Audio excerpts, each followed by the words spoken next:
Hello, I'm Christian, and welcome to the Jamoir Leadership Podcast, a show where we talk about effective collaboration, influence, and leadership in an increasingly complex world. My interview partner is Dr. Dirk Schlimm. Dirk is an international leadership expert and the author of Influencing Powerful People. The purpose of this podcast is to share ideas and stimulate discussion, and it does not constitute professional advice of any kind. If such advice is needed, the services of a competent professional should be sought. The speakers, host, and Jamoir International Incorporated are not to be held responsible for any use, misuse, or reuse of the content. Enjoy the show.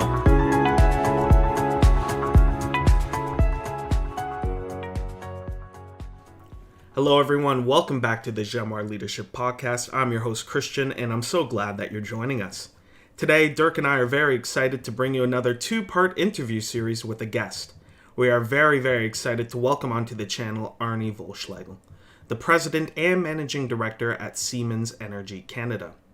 Arne is going to join us on the podcast to discuss his rise from engineer to executive. And along the way, as we dig into Arne's story, we'll get into very practical topics relating to engineering and leadership, to innovative solutions, strategic challenges, collaborations and partnerships, and so much more. Again, this is a two-part interview series, so please listen to this one, then make sure to catch the next one, as you'll really want to hear from Arne and learn from his wisdom. As always, we want to encourage you, if you have any comments or questions or want to give us some feedback, always feel free to look in the description down below for our email. But right now, we're going to dive right in. I'm going to introduce Arne, and we're going to hear a bit about his story and then get into those practical conversations. We hope you enjoy. Welcome to today's episode, where we have the distinct pleasure of hosting Arne Wohlschlegel, the driving force behind Siemens Energy Canada's strategic and operational direction. Starting his career as a field diagnostic engineer and troubleshooting specialist, Arne has navigated through various technical and leadership roles on both sides of the Atlantic, each adding layers to his rich professional experience. Now, as president of Siemens Energy in Canada, he brings a unique blend of engineering acumen and executive oversight to lead Siemens Energy in tackling some of the most pressing challenges of our time. Today, Arne will share his journey from engineer to executive, discuss the transformations within Siemens Energy, and reveal how his leadership is making a sustainable impact on Canada's energy sector. Arne, we're excited to have you share your story with us. Welcome to the channel. Yeah, thank you, Christian. Thank you, Dirk. It's a pleasure to be on your podcast. Wonderful. So, Arne, we have a couple of questions to get us started that I'll ask. And as I mentioned pre-recording, we'll then switch over to Dirk. So let me just get us started here. You began your career deeply involved with technical roles, from field diagnostics to troubleshooting power plant equipment. Can you describe your journey from working as an engineer in these very highly technical positions to becoming the president of Siemens Energy Canada? And building on that, what were some of the pivotal experiences that facilitated and, dare I say, energized this transition? In other words, how does one go from troubleshooter to president? Could you walk us through that? Yes, of course, Christian. And I like to go back a little before I started really as an engineer with Siemens or Siemens Energy. I wanted to go back to where everything started for me. So my journey started in Germany. So I grew up in Germany, in fact, actually in a small village in the northern part, so close to the Baltic Sea. So imagine there's a lot of flat land, lots of farming, and in the summer it was very occupied with tourists from East Germany. And maybe for our younger listeners, I want to explain too. So I grew up in East Germany, which was a different regime at the time. And my world really changed when I was a young teenager. In 1989, the wall between West Germany and East Germany opened up. In 1990, it was removed. And my whole system, my whole world changed significantly.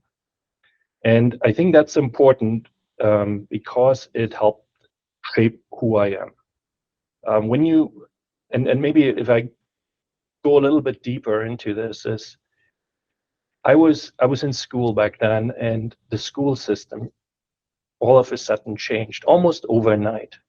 And that was a big difference for me. So I had to really work to a new standard, which I would describe as a much harder standard.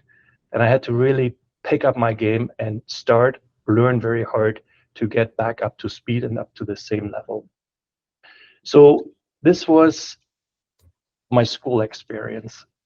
Also, maybe my parents. My parents, they worked in blue collar jobs. So parents always guide children, through their early education and their lives. And my parents were in blue collar jobs. My dad was a carpenter.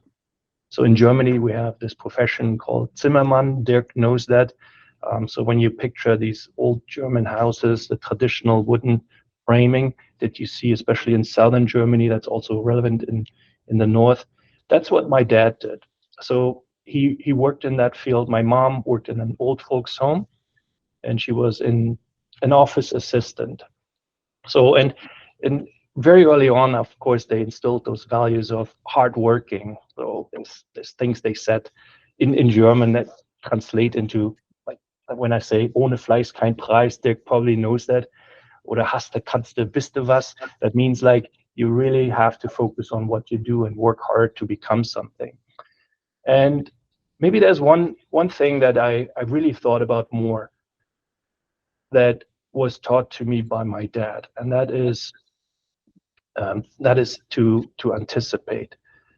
My dad worked in workshops, often on weekends, to help build houses, and I, as a young teenager, often helped him with that. And there were moments I recall where he would stand there and maybe pick up a tool or a heavy piece of equipment or a piece of wood, and he wouldn't say much. He wouldn't give me verbal instructions. He would just want me to anticipate what's going to happen and grab the other end of the tool and help him do something. And I think it has something to do with teaching to anticipate also through nonverbal communication. And that was maybe something that's unique that I learned from my parents. Of course, there's other things of, like, you have to be responsible. You have to be accountable, right? If you do something that's not correct, go in there and and stand up for it. Raise your hand and say, I did something wrong, and do it immediately. Don't wait for it. So those are the things that I probably learned in my early childhood. Of course, there's some other things that came along as well. But I want to maybe talk a little bit about how I chose to become an engineer. And that's also something I didn't know from the beginning. In my teenage years, I had no idea what I want to become. I never really had that career guidance, per se, right? My parents, even though they worked hard, but I didn't learn from them what it means to be an engineer. So, and I think it was my interest, my curiosity about technical things. I wanted to understand how stuff works. And one example for me was, for instance, the dynamo on the bicycle. I don't know if people remember what that was. Nowadays, we don't have that anymore. That's that little generator that's attached to your wheel on your bicycle, and it provides electricity to light your bicycle. And it only works when you actually pedal, when you go. So when you don't, it stops. So there was no battery at the time. So that was interesting. Of course, I needed to understand how electricity is generated, and that was probably my earliest example. Later on, I had a small motorcycle, and I started working on that engine, and I had to fix it all the time. I mean, the technology wasn't that great, and so you start taking things apart, and you look at it, and then you understand how a piston engine works, etc. And I think these are the things that pointed me to, maybe I should study engineering, mechanical engineering. And after I graduated, I did go that route. I had a small, there was also a military service in Germany at the time. It was mandatory, so I did 12 months of military service before I then studied mechanical engineering. And also in the military, I had a chance, and I was actually quite lucky to work in a technical field as well. So I was a tank driver, and so I learned how to not only drive heavy machinery, but I also learned how to maintain it and how to fix it. And that was also probably part of my journey. So I continued to be interested in engineering, and so I was glad to do that. I studied in Stralsund. We talked about it earlier. Hansestadt, very nice. It's at the Baltic Sea. It's the University of Applied Science. My focus was around turbo machinery. So talking about rotating equipment. I'll get to that a little bit later on, because I found it really, I found my pathway there, because I'm still today working on rotating equipment with my company. So, well, how did I get this first job, right? And you talked about the troubleshooter. We called it fact-finding engineer back then, and it was like a lottery win for me. I hit the jackpot when I got this job. I applied for it, I saw it, and what stuck out for me in the posting back then was the description of the job, which meant to work on this equipment, but also to travel the world, right? It was, imagine power plants around the world, right? We sell our equipment to every part of the world. Very important equipment that generates electricity for billions of people. And when a power plant has an issue or doesn't work, there's always an urgency. There's a high level of urgency to get it repaired. So we had this team, a fact-finding team, that was sent out first to troubleshoot the issue. Fix it, and get that power plant back online as soon as possible.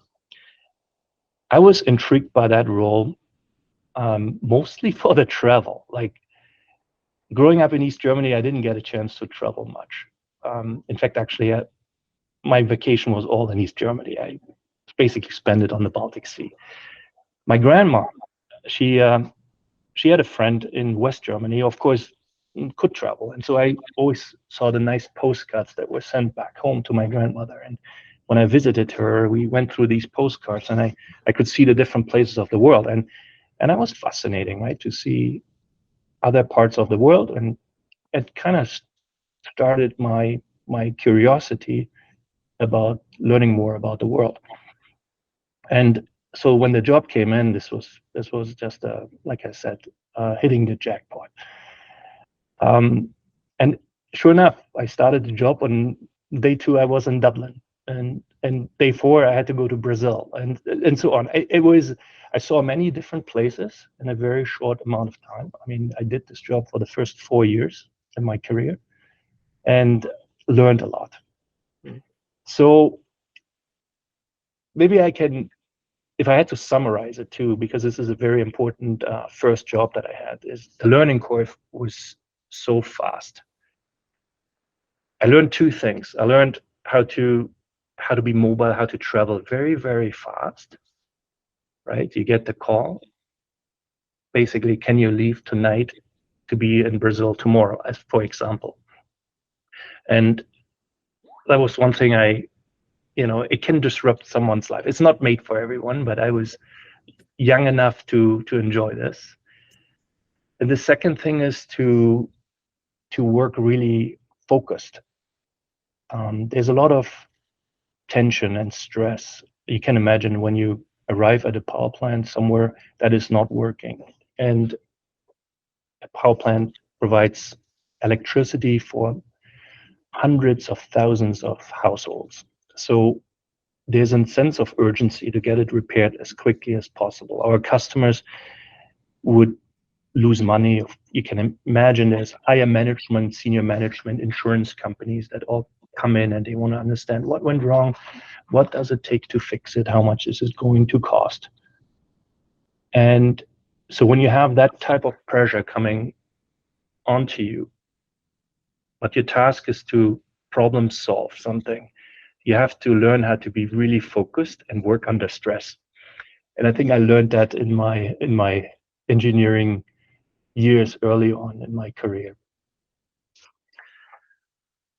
All right. Wow, Arnie, that is quite a fascinating story. I think it's been amazing just to hear what brought you to that last step of your journey there. And I think just to highlight a few things, bringing out um, not only the geography and your personal history, which I think are things we've discovered on the podcast here. Those things inform authenticity as a leader, where pulling on whether it's family values surrounding hard work or just the realities of where you grow up or where you're educated, those things really do form leaders and form people as they are building their careers. So that's wonderful.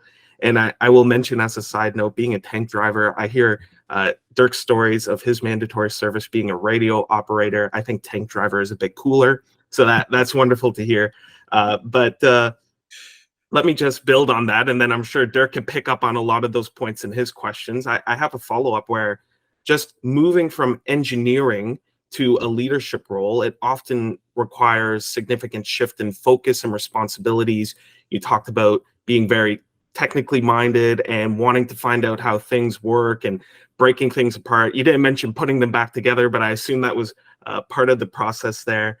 Perhaps in your experience, just reflecting on that and these distinct roles, moving from engineering to then the leadership side, did it require developing new skills or did they complement each other? How did your engineering background and perhaps all the background you described and technical expertise and being a part of this fact finder team working and traveling, how did that influence your arrival and approach to leadership and strategic decision making? So just bring those things together for us, please.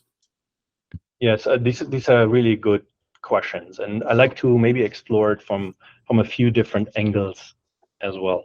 So as an engineer, we often we learn to be very analytical and very process driven, right? So there's a task that needs to be completed. It's often an issue that needs to be resolved.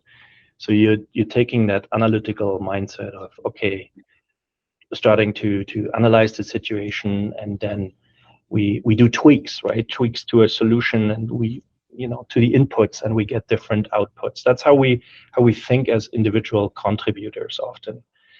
And of course, in my career, I moved through different management or different disciplines, I would say, and then later into management.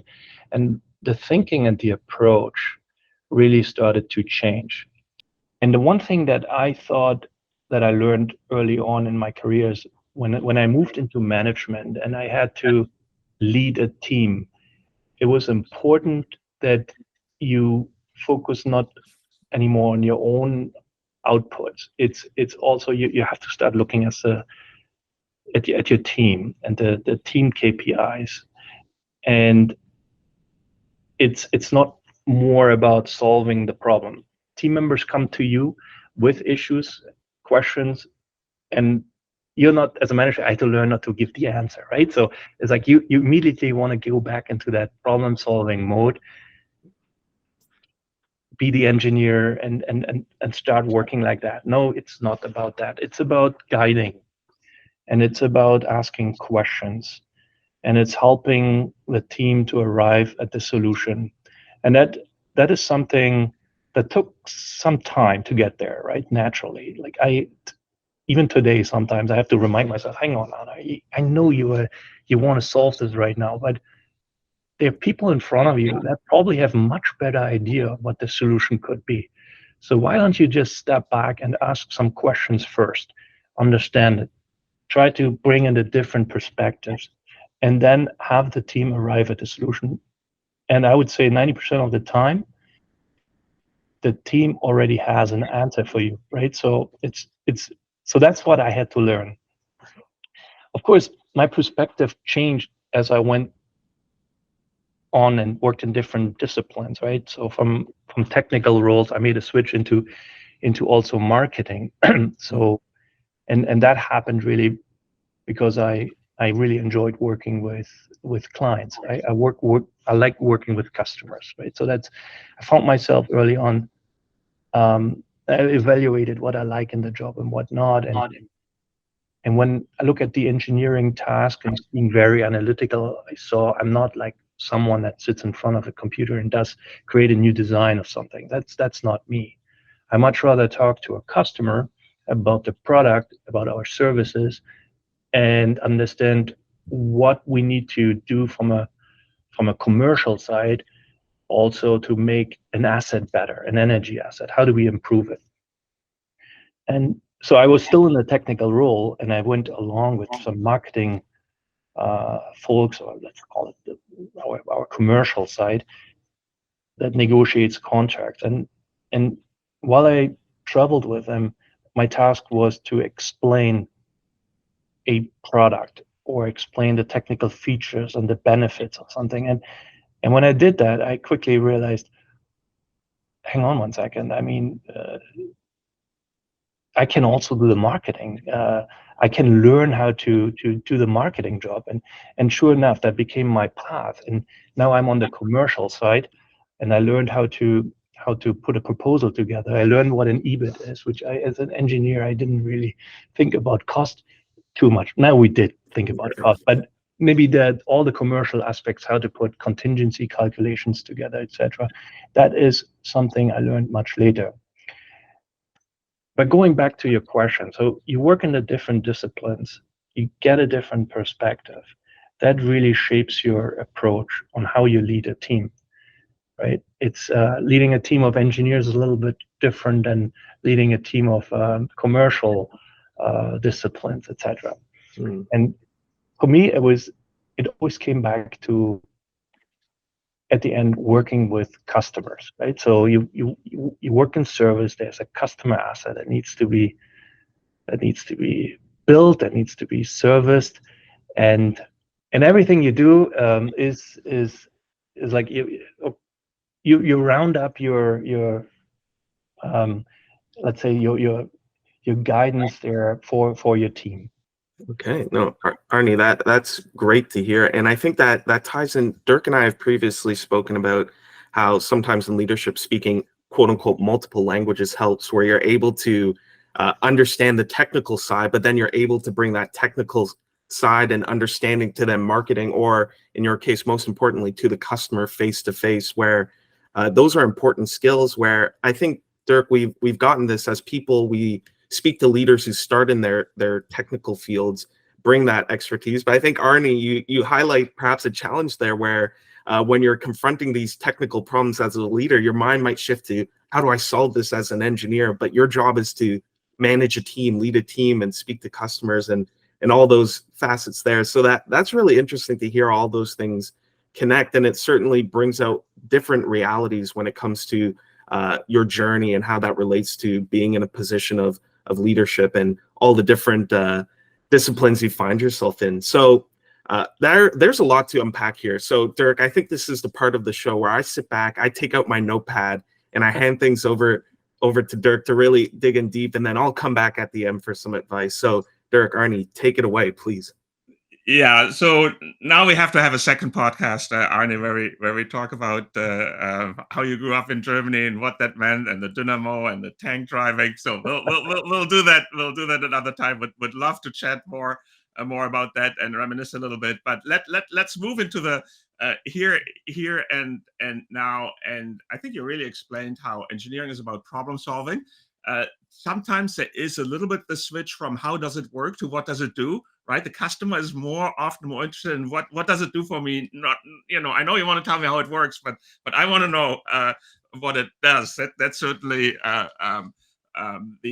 for me the approach being very, very non-technical. So I'm enjoying the perspective here. But tell us a little bit about how problem solving, innovation, let's even bring strategy into it. We are in a big energy transition. That is a big problem, right? So you were maybe solving equipment problems before. Now you're solving a huge society problem, which is energy transition. So tell us a little bit about how you approach if you will, a big problem like this, what the solutions are, what Siemens Energy is contributing, and how that affect your strategy. So let's hear about the big picture there a little bit.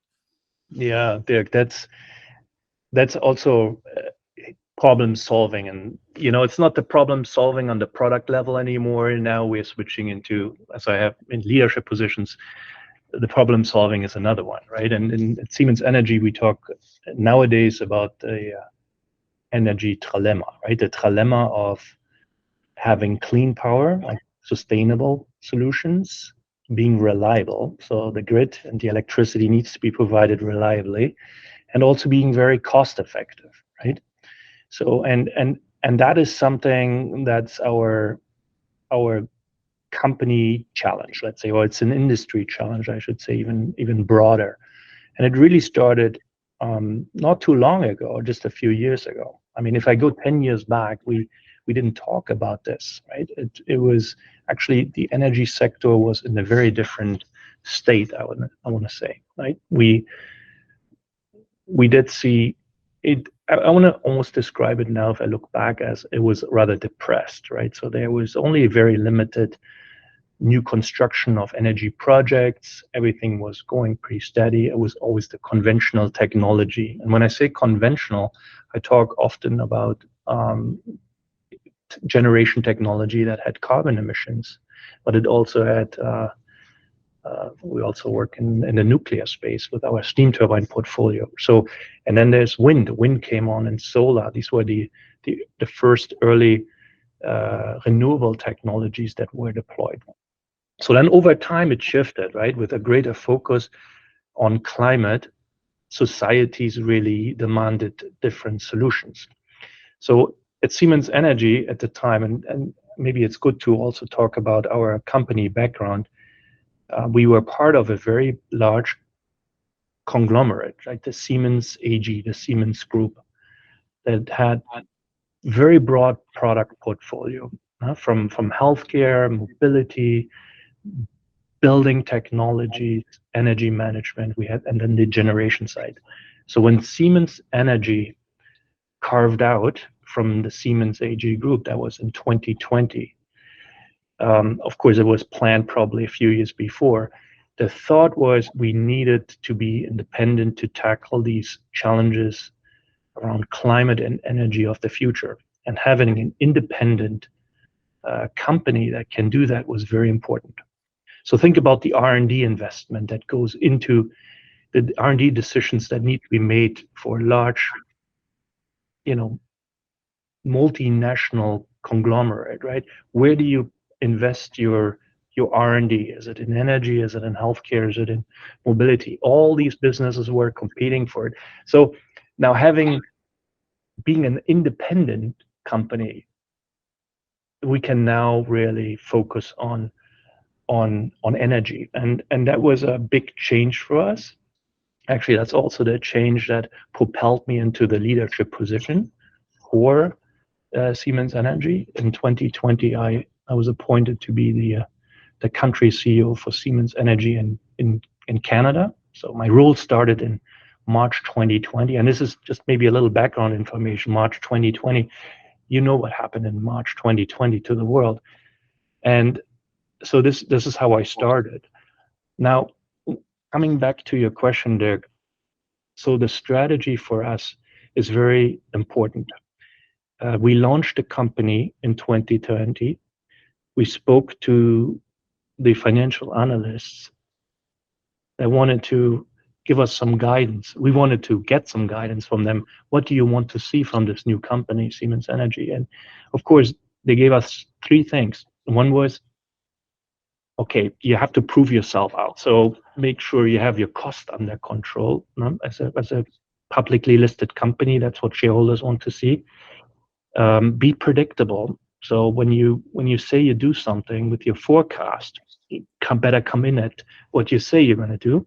And the third thing was to have a clear strategy around ESG. And that's how we became Siemens Energy. So when I look at it today, ESG, we've heard this probably a lot. I don't need to explain the terminology. It's core to our company strategy. And that means we issue a sustainability report every year, and we talk about our achievements, and we talk about our emissions, scope 1, scope 2, scope 3. And you can imagine a company, some of our portfolio has produces a lot of emissions. When you talk about gas turbines, they burn natural gas, so there's scope 3 emissions for our customers, and that's an area we need to tackle. And so that became really core to our strategy setting around where do we invest our R&D funds. So our company has revenue around 30 billion. Last year, we had an order entry of around 50 billion euros, and about 1.2 billion euros globally is invested into R&D every year. And you have a choice now whether you invest that R&D into the fields, into the technology fields that support the conventional products, so making your existing product line better, or are you investing into the new products that we need for the future, such as energy storage, right? Renewable power generation. It could be around what we call condition-based maintenance, right? So really using data. And you have a very strong background, Dirk. I know about data. Data is very important. So we're also using data, right, to, for instance, change our maintenance regime on energy assets.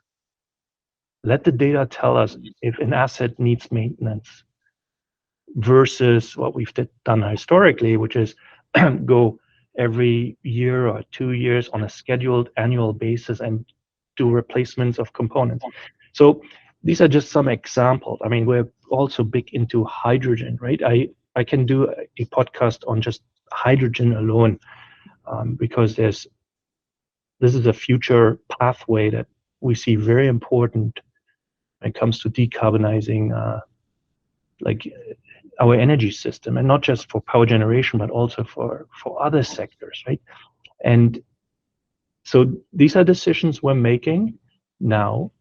And of course, going back to engineering, what did I learn? I was very analytical at the time.